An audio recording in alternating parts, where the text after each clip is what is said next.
আল্লাহ তোমাদের সকলকে এই ঘর তওয়াফ করার জন্য আসতে বলেছেন।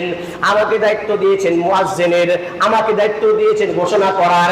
আমি ঘোষণা করে পৃথিবীর সবাই মানব মণ্ডলী যেখানে তোমরা থাকো আল্লাহ তাআলার ঘর তওয়াফ করার জন্য তোমরা সকলে আসো। আল্লাহ রাব্বুল আলামিন ইব্রাহিম আলাইহিস সালাতু ওয়াস সালামের এই দাওয়াতকে কবুল করলেন। আনেওয়ালা উম্মাহ কিয়ামত পর্যন্ত যারা আসবে আমার আল্লাহ তাদের কর্মকরে যারা বাইতুল্লাহ জিয়ারত করবে, তওয়াফ করবে, হজ করবে, আমার আল্লাহ তাদের কর্মকরে ইব্রাহিমী ধ্বনির আওয়াজ পৌঁছায় দিলেন। একবার জোরে বলেন না সুবহানাল্লাহ। এমন একটা ঘরের নাম খানায়ে কাবা, যেই ঘরের ভিতরে আল্লাহ প্রত্যেকটা দিন 120টা রহমত নাযিল করেন। আল্লাহু আকবার। কয়টা রহমত? কয়টা বলেন, জোরে বলেন। 120টা রহমত নাযিল করেন। প্রথম নম্বরে যারা তওয়াফকারী, যারা খানায়ে কাবাকে মাঝে রেখে তওয়াফ করে তাদের জন্য আমার আল্লাহ 60টা রহমত তাদের জন্য বন্টন করে দিয়েছেন। জোরে বলেন সুবহানাল্লাহ। এরকম ভাবে আর বাইনাল মুসাল্লিন যারা খানায়ে কাবাকে সামনে নিয়ে নামাজ পড়ে, নিজের চোখের সামনে নিয়ে যারা খানায়ে কাবাকে সামনে রেখে নামাজ পড়ে আমার আল্লাহ তাদের জন্য 40টা রহমত বন্টন করে দিয়েছেন। যদি বলেন সুবহানাল্লাহ। যারা নামাজ পড়ে না, তওয়াফ করে না, কিছু মানুষ আছে না যারা খানায়ে কাবার সামনে দিয়ে নামাজ পড়ে নাই, আবার তওয়াফও করে নাই, বা এই দুটা করেছে, এখন বসে আছে, ক্লান্ত হয়ে গেছে, বসে বসে শুধু খানায়ে কাবাকে দুই নয়নে দেখতেছে। নবীজি বলেন ইশরিনা লিন-নাযিরিন, যারা শুধু খানায়ে কাবাকে সামনে নিয়ে বসে বসে দেখবে তারা 20টি রহমতের ভাগীদার হয়ে যায়। জোরে বলেন সুবহানাল্লাহ। আমার ভাইরা, এমন একটি ঘর হলো খানায়ে কাবা। যুগ যুগ ধরে এই খানায়ে কাবার ভিতরে মানুষ যায়। খানায়ে কাবার এখানে যে মানুষ তওয়াফ করে, মানুষ খানায়ে কাবাকে তওয়াফ করতেছে, খানায়ে কাবাকে দেখতেছে, সেখানে যায় নামাজ পড়তেছে। হ্যাঁ, এরকম ভাবে হারামের ভিতরে খানায়ে কাবা এখানে চতুর্পাশে এরকম ভাবে কোন ব্যক্তি যদি 1 রাকাত নামাজ পড়ে, হাদিসের ভিতরে আসছে নবী আলাইহিস সালাতু ওয়াস সালাম বলেন কেউ যদি খানায়ে কাবা অর্থাৎ হারামের ভিতরে 1 রাকাত নামাজ পড়ে তাহলে 1 রাকাতে 1 লক্ষ রাকাত নামাজ পড়ার সওয়াব তার আমলনামায় দেওয়া হয়। আল্লাহর হাবিব বলেন কেউ যদি খানায়ে কাবা বা হারামের ভিতরে নামাজ পড়ে 1 রাকাতে তাকে 1 লক্ষ রাকাত মানে 2 রাকাত নামাজ যদি পড়ে তাহলে 2 লক্ষ রাকাত সওয়াব। এইভাবে নবীজি বলেন কেউ যদি মসজিদে আকসা বাইতুল মুকাদ্দাসে যে 1 রাকাত নামাজ পড়ে তাহলে 1 রাকাতের বিনিময়ে তাকে 50,000 রাকাত নামাজ পড়ার সওয়াব দেওয়া হয়। আর নবীজি আরেকটু বাড়ায় বলেন কেউ যদি আমার মসজিদে নববী, এই মসজিদে নববীর ভিতরে কেউ যদি 1 রাকাত নামাজ পড়ে তাহলে তার আমলনামায় প্রতি রাকাতে 50,000 রাকাত নামাজ পড়ার সওয়াব দেওয়া হয়। কি অবস্থা দেখছেন? আপনি কোথায় আছেন একটু চিন্তা করা দরকার যে এইখানে এত ফজিলত, এত নেকি আল্লাহ তাআলা রাখছেন। খানায়ে কাবা যারা তওয়াফ করে, খানায়ে কাবা একটি ঘর, এই ঘরটাকে আল্লাহ তাআলা আমরা যারা মানুষ আমাদের জন্য তওয়াফ করার জন্য আল্লাহ তাআলা এই ঘরকে তৈরি করেছেন। এই খানায়ে কাবা বরাবর পাতালের ভিতরে হাদিসের ভিতরে আসছে খানায়ে কাবা যখন ফেরেশতারা প্রথম নির্মাণ করে এই খানায়ে কাবা বরাবর পাতালের ভিতরে 7তম জমিন তাহতা সারা যাকে বলা হয়, তার 7তম জমিন থেকে এরকম ভাবে এর ভিত্তি স্থাপন করা হয়েছে। আল্লাহু আকবার বলেন। জিবরাইল আলাইহিস সালাম এরকম ভাবে তুর পাহাড় থেকে এরকম ভাবে আরো কিছু পাহাড় থেকে 5টা পাহাড়ের কথা পাওয়া যায়।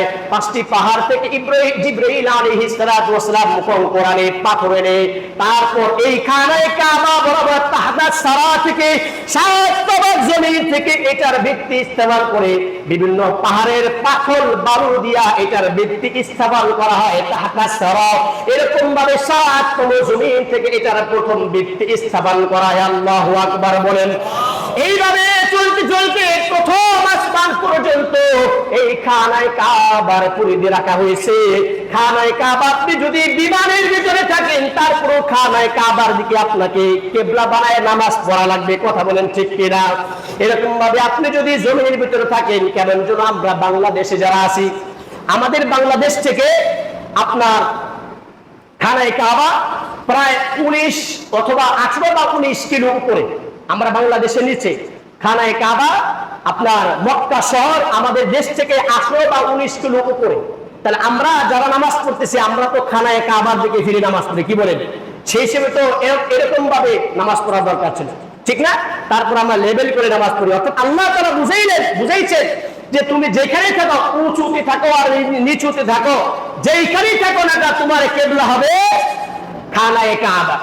فأينما تولوا فثم وجه الله إن الله واسع عليم। তুমি যেখানেই থাকো না করো, তোমার কিবলা হবে কি বলেন? ফাইনামা তুল্লু ফাসাম্মা ওয়াজহুল্লাহ। তুমি যেখানে থাকো, যেদিকে থাকো, তুমি সেদিকে আল্লাহকে দেখতে পাও। মানে খানায় কাবাকে তোমার কিবলা বানিয়ে তোমাকে নামাজ পড়া লাগবে। আল্লাহু আকবার বলে। আমার ভাইরা, এই খানায় কাবা বরাবর আমার আল্লাহ প্রথম আসমানে, দ্বিতীয় আসমানে, তৃতীয় আসমানে কত সময় বলেছে যে প্রত্যেক আসমানে আল্লাহ তারা এক একটি করে ঘর রাখছেন, এবং ওই প্রত্যেক ঘরগুলোকে আল্লাহ তাআলার রহমতের ফেরেশতারা সেই ঘরগুলোকে তওয়াফ করতে থাকে। আল্লাহু আকবার বলেন। আমাদের আল্লাহ তাআলা মাটি দিয়ে বানাইছে, এই জন্য আমাদের যে ঘর, এই ঘরটাকে আল্লাহ তাআলা মাটি দিয়ে বানাইছেন। কথা বলেন ঠিক কিনা? আর ফেরেশতাদেরকে আল্লাহ তাআলা নূর দিয়ে বানাইছেন। সেই জন্য ওই প্রথম, দ্বিতীয়, তৃতীয় আসমানে যে খানায় কাবা বরাবর যে ঘরগুলো রয়েছে, সেই ঘরগুলোকে আমার আল্লাহ নূর দিয়া ফেরেশতাদের জন্য বানিয়ে দিয়েছেন। আল্লাহু আকবার।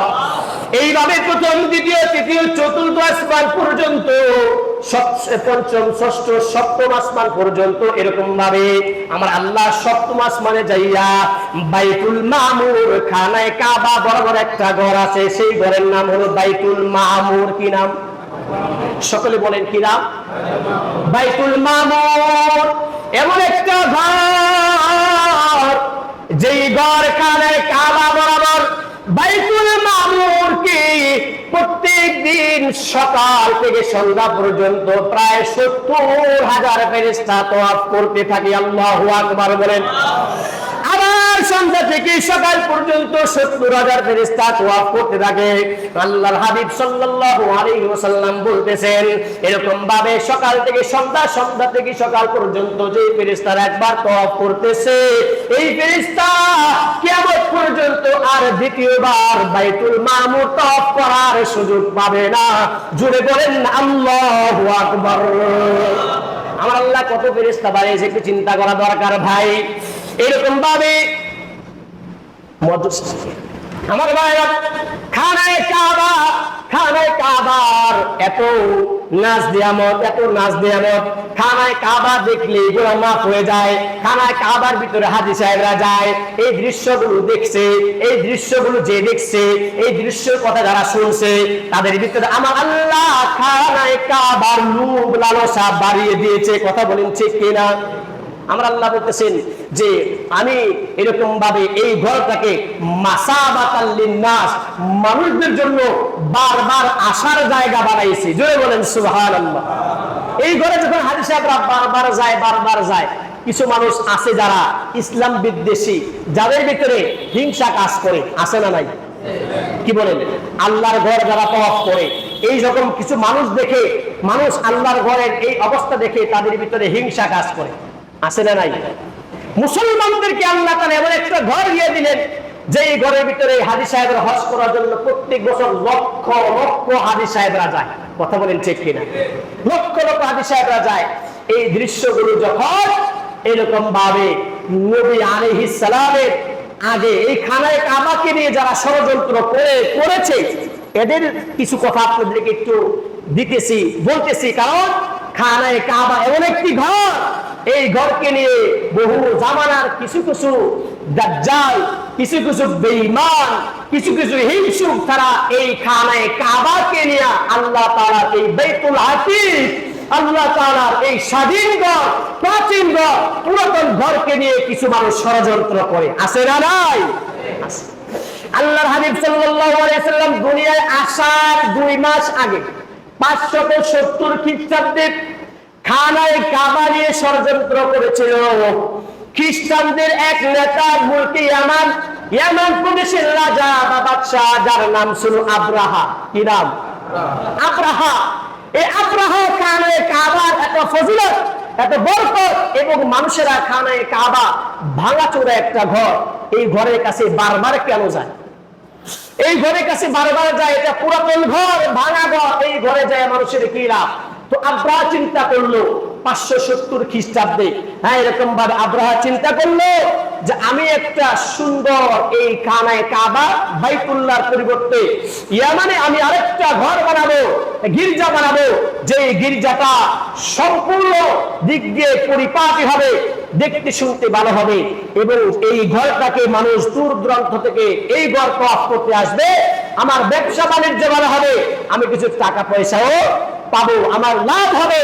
আর আরববাসী কুরাইশ গোষ্ঠীও যারা আছে, যারা খানে কাবা পুরাতন ভাঙাচোরা ঘর নিয়ে ব্যবসা করে, তাদের ব্যবসা বন্ধ হয়ে যাবে। নাউজুবিল্লাহ বলে। এই চিন্তা কার মাথায় ঢুকছে? আব্রাহার মাথায় ঢুকেছে। এবার আব্রাহা ঘর নির্মাণ করছে, লম্বা চড়া কথা, ঘর নির্মাণ করে এইবার আব্রাহা কি করেছে? বিশ্ববাসী মানুষদের কাছে ঘোষণা করে দিয়েছে, মাইকিং করেছে যে তোমরা পুরাতন ঘরের ইবাদত বাদ দাও, পুরাতন ঘরকে বর্জন করো, আমি তোমাদের জন্য নতুন ঘর নির্মাণ করেছি, এবং এই ঘরকে আমি চাকচিক্য দিয়ে তৈরি করেছি, দেখতে বড় ভালো হবে, তোমাদের চক্ষু শীতল হবে, নয়ন জোড়াবে, তোমরা সকলে আমার ঘর, আমার এই গির্জাকে তওয়াফ করতে আসো। তার এই ডাকে কোনো মানুষ সাড়া দেয় নাই, কারণ হেদায়েতের মালিক কে? খানায়ে কাবার মালিক কে? জুড়ে বলেন কে? আল্লাহ তাআলা। খানায়ে কাবা হলো পৃথিবীর প্রথম ঘর, যাকে মাটি দ্বারা তৈরি করা হয়েছে। আমাদেরকে আল্লাহ তাআলা মাটি দ্বারা তৈরি করেছেন। আমার আপনার সম্পর্ক খানায়ে কাবার সাথে পুত্র আর বাবার সাথে যেমন সম্পর্ক হয়, বাপ বেটার যেমন সম্পর্ক,